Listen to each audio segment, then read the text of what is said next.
Selamat malam Bapak Ibu dan saudara-saudara sekalian. Ketemu lagi, berjumpa lagi di dalam ibadah rumah tangga yang dilakukan secara daring atau online pada malam hari ini. Sebelum kita mulai, kita akan tunduk kepala bersama untuk berdoa. Mari kita bersatu dalam doa. Bapa yang maha baik, terima kasih Bapa atas penyertaan-Mu sepanjang hari hingga malam hari ini. Dan malam hari ini juga kami masih bisa berkumpul bersama di rumah masing-masing untuk mendengarkan, membaca dan merenungkan firman-Mu dengan para warga jemaat lainnya di gereja GPIP Jemaat Martin Luther. Kiranya Bapa memberkati ibadah ini, Bapa pimpin hamba untuk dapat memberitakan kebenaran firman-Mu yang itu semuanya berasal daripada-Mu saja Bapa. Terima kasih Bapa, kami berdoa dan mengucap syukur. Terpujilah nama-Mu. Haleluya. Amin. Bapak, Ibu, dan saudara sekalian, pembacaan kita pada malam hari ini, kita akan buka Alkitab kita bersama-sama. Terambil dari Amsal pasal 4 ayat 5-6. Amsal pasal 4 ayat 5-6 yang berbunyi demikian. Perolehlah hikmat, perolehlah pengertian.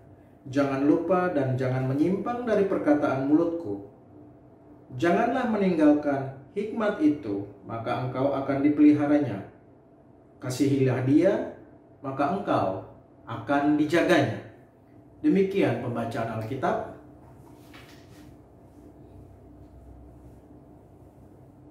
Untuk mencari apa itu hikmat, saya coba googling dan ketemu satu istilah di Kamus Besar Bahasa Indonesia, bahwa hikmat itu diambil dari bahasa Arab yang bahasanya adalah hakuma. Arti hikmat itu sendiri adalah bijaksana. Kalau kita membaca kitab Amsal, kalau kita membaca tentang hikmat dan pengertian, sering sekali teringat akan kisah Nabi Salomo di masanya. Kita juga ingin belajar seperti apa hikmat dan pengertian yang diminta oleh Raja Salomo di masanya kepada Bapaknya yang di surga, Tuhan Allah Yahweh. Hikmat dan pengertian. Hikmat itu adalah diawali dengan takut akan Tuhan. Sedang pengertian yang dimaksud di dalam ayat ini adalah diawali dengan mengenal Yang Maha Kudus. Kombinasi dua itu, itulah yang terjadi pada diri Raja Salomo. Dia takut akan Tuhan dan dia belajar mengenal Yang Maha Kudus secara lebih mendalam. Seperti bapaknya Raja Daud yang sudah mempersiapkan Raja Salomo untuk memimpin kerajaan Israel. Apa yang kemudian Raja Salomo minta kepada Tuhan dalam doanya? Dia minta hikmat dan dia minta pengertian yang berasal dari Tuhan untuk memimpin bangsa Israel yang besar itu. Apalagi dia sadar dia masih muda dan bapaknya Raja Daud sudah meninggal. Kemana lagi dia mau mengadu? Kemana lagi dia mau berkonsultasi kalau bukan kepada Bapa di sorga? Seperti itu gambarannya lebih kurang. Kalau melihat gambaran zaman Raja Salomo, maka hikmat dan pengertian itu saya coba simpulkan adalah kemampuan hati yang paham menimbang perkara, disertai pengertian tentang fungsi dan peran sebagai pemimpin. Itu yang dilakukan oleh Raja Salomo. Takut akan Tuhan adalah permulaan dari hikmat, seperti di Amsal 9 ayat 10. Apa aplikasinya takut akan Tuhan? Apa tindakan nyatanya takut akan Tuhan yang dimaksud Raja Salomo? Tindakan nyata takut akan Tuhan itu adalah membenci kejahatan. Itu takut akan Tuhan. Membenci kesombongan. Itu takut akan Tuhan. Membenci kecongkakan. Itu takut akan Tuhan.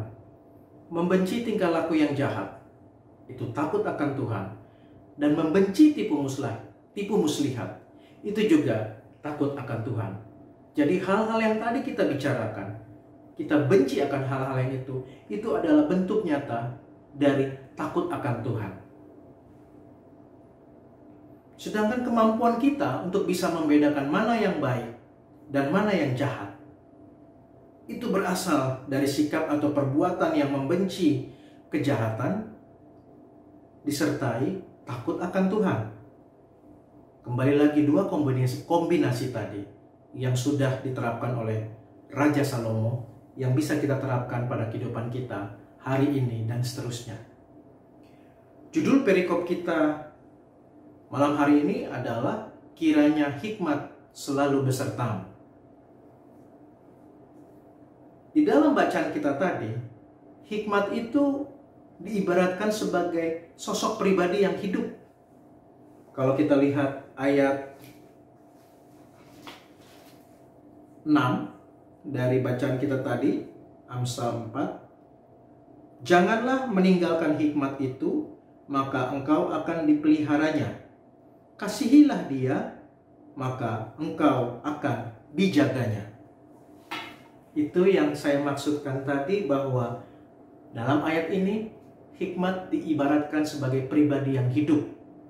Kalau kita menjaga pribadi yang hidup tadi, kalau kita mengasihi pribadi yang hidup tadi, maka pribadi yang hidup tadi akan balas kepada kita.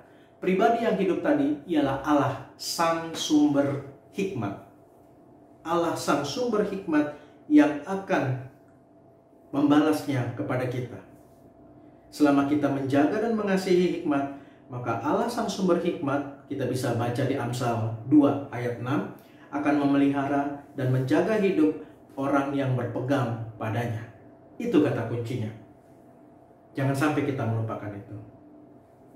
Kembali ke cerita tentang Raja Salomo yang mempersiapkan generasi berikutnya untuk memimpin Israel, yaitu Raja Daud yang mempersiapkan generasi berikutnya, yaitu Raja Salomo untuk memimpin Israel. Apa yang dikhawatirkan Raja Daud? Apa yang diinginkan Raja Daud? Itu juga yang kita lakukan hari ini terhadap anak-anak kita menyambut masa depan mereka. Raja Daud sadar bahwa dia sudah tidak bisa lagi mewujudkan suatu cita-cita besar, yaitu membangun bait suci Allah.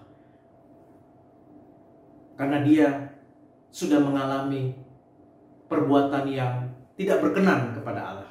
Dan Allah sendiri sudah menyampaikan kepada dia bahwa anak keturunannya yang akan membangun.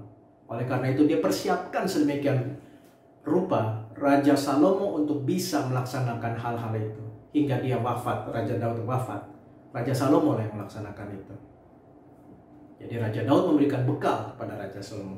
Hal yang sama juga terjadi pada kita, kehidupan kita di hari ini. Baik saya, Bapak, Ibu, dan Saudara sekalian, kepada anak-anak kita.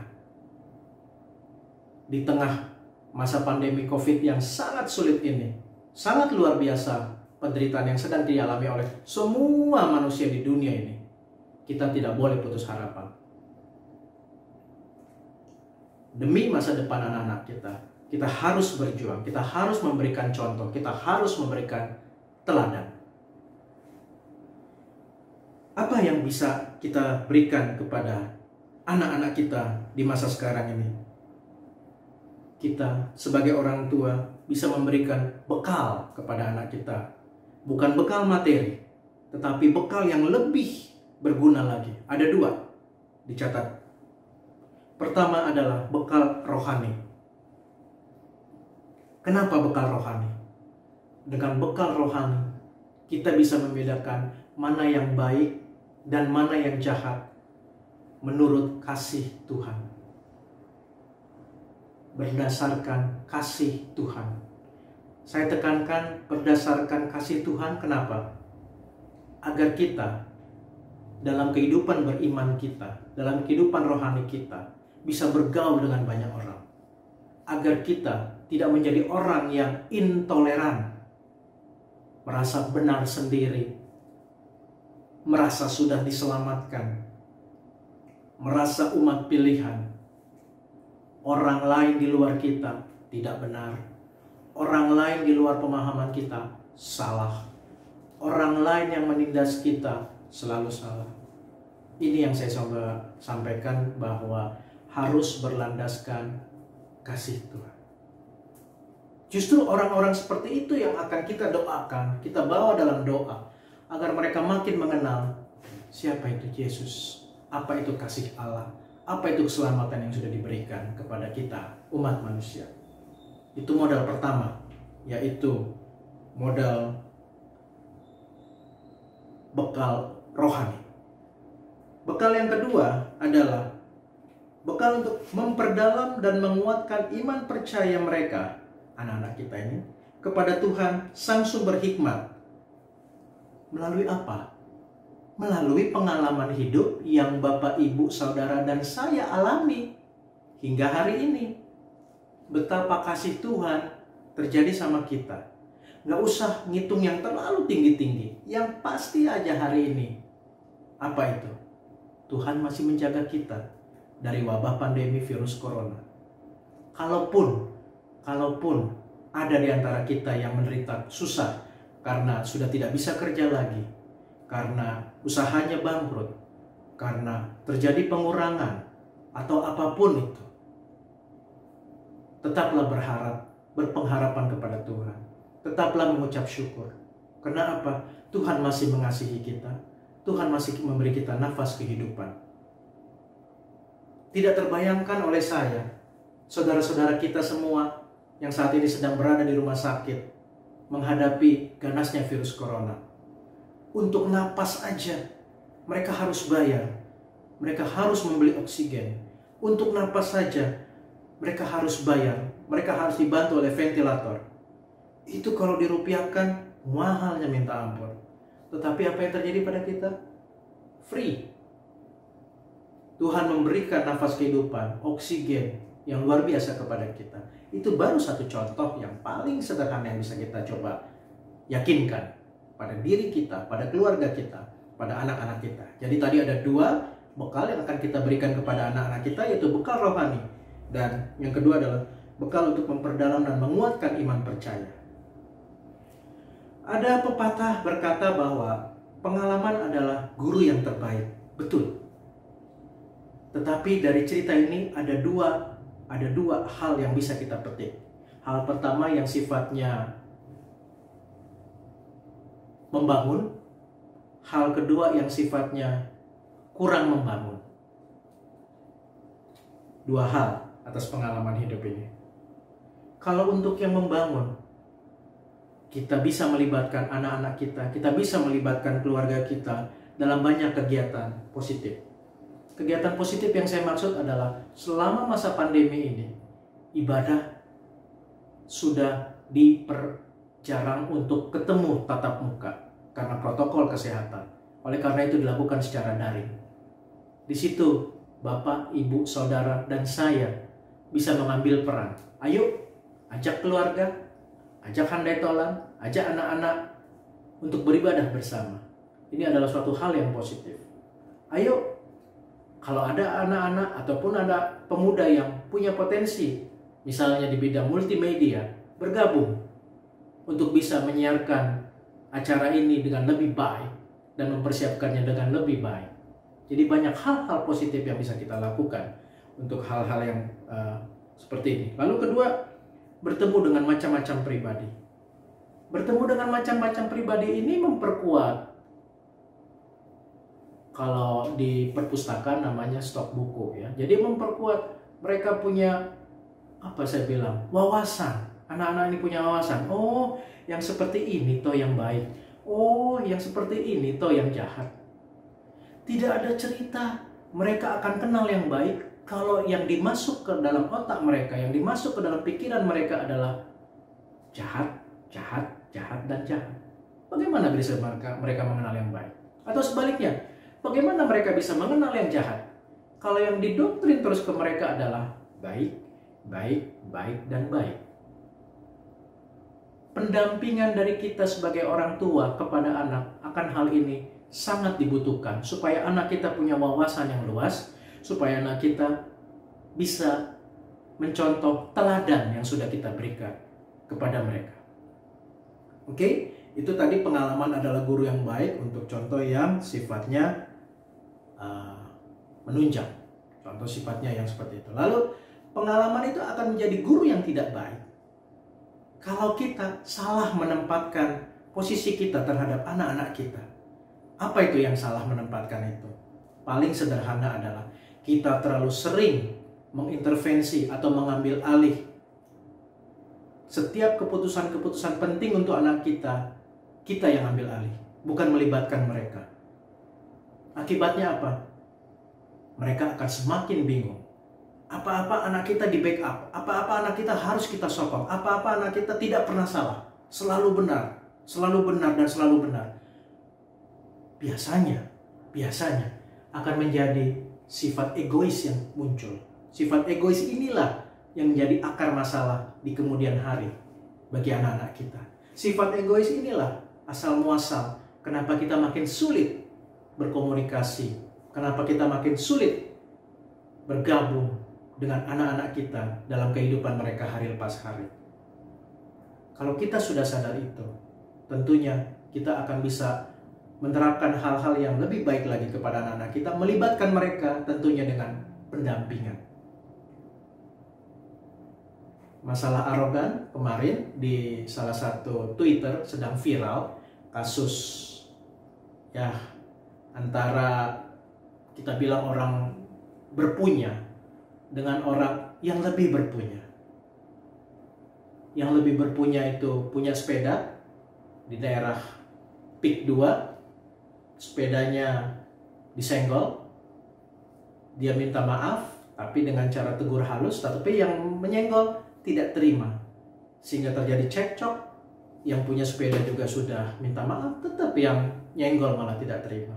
Arogan sekali. Sampai dia melakukan suatu tindakan fatal. Dan dia lupa, dia laporkan ke polisi oleh si pemilik sepeda. Dan dia lupa si pemilik sepeda adalah keluarga dari pemilik dari PIK 2 tadi. Apa jadinya? Bapak itu tadi adalah kerja di situ, sebagai salah satu kontraktornya. Apa jadinya pekerjaannya di situ? Karena sifat arogannya. Selesai, sudah. Itu tadi contoh. Karena mungkin dari kecil mereka selalu dilindungi orang tua. Dari kecil mereka selalu dibilang, kamu hebat, kamu hebat, kamu benar, kamu benar, kamu benar. Dia tidak pernah mau tahu akan orang lain. Itu satu contoh. Lalu contoh yang kedua. Saat Pak Jokowi memberikan bantuan langsung sebesar 600.000 untuk karyawan yang bergaji di bawah 5 juta. Saya lihat di salah satu media, mereka diundang ke istana. Dari yang diundang ke istana itu, ada seorang perawat di salah satu rumah sakit swasta di Jakarta. Saya terenyuh karena perawat itu sampai tidak sanggup mengeluarkan kata-kata saat ditanya oleh Bapak Presiden, uangnya mau dipakai apa? Dia terima kalau saya nggak salah 1,2 juta, langsung 2 bulan. Dia tidak sanggup berkata-kata, dia nangis. Kenapa? Ternyata dia sampaikan bahwa selama pandemi COVID ini, mereka punya gaji dipotong, mereka punya gaji dikurangi. Kenapa? Karena sumber pemasukan rumah sakit juga berkurang. Jadi luar biasa, dengan tambahan biaya dari negara seperti ini, dia tidak sangka-sangka.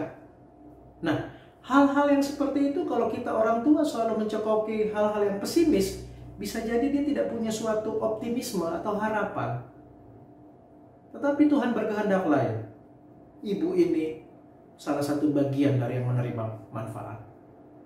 Oleh karena itu, kalau kita sering mendampingi anak kita untuk lebih memperkenalkan dunia ini kepada dia, niscaya anak-anak kita akan menjadi anak-anak yang mandiri, anak-anak yang bisa menghadapi kerasnya hidup ini.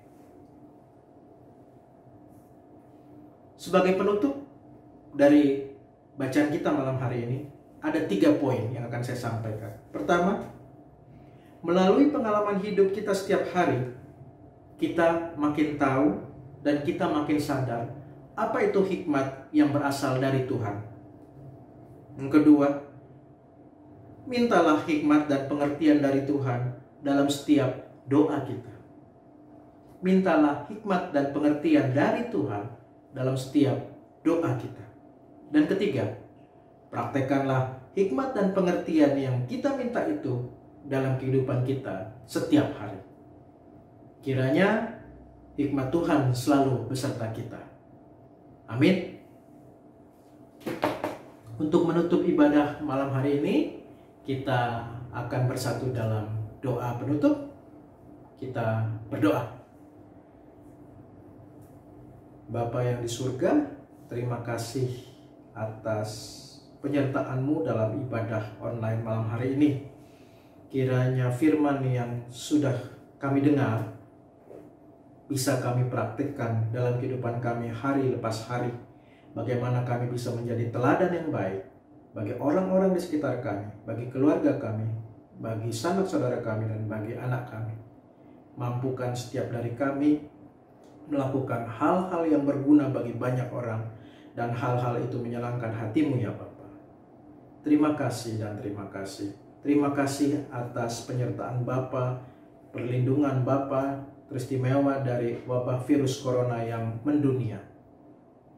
Kiranya perlindungan dari Bapa terus dan terus bisa kami alami hingga obat atau vaksin yang sedang diusahakan oleh para pemerintah di dunia bisa terpenuhi dan bisa kami kembali hidup normal Bapa.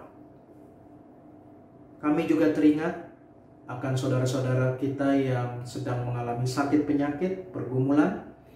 Bapa kiranya mau datang dan jenguk mereka. Bapa kiranya mau sentuh sakit penyakit mereka. Bapa berikan yang terbaik untuk kesehatan mereka, sehingga mereka dapat kembali berkumpul bersama kami dan melakukan banyak hal-hal yang bisa berguna bagi banyak orang. Terima kasih Bapa. Kami juga mau berdoa untuk pemerintah dan negara kesatuan Republik Indonesia. Kiranya Bapa selalu melindungi negara kami. Bapa selalu melindungi pemerintahan kami.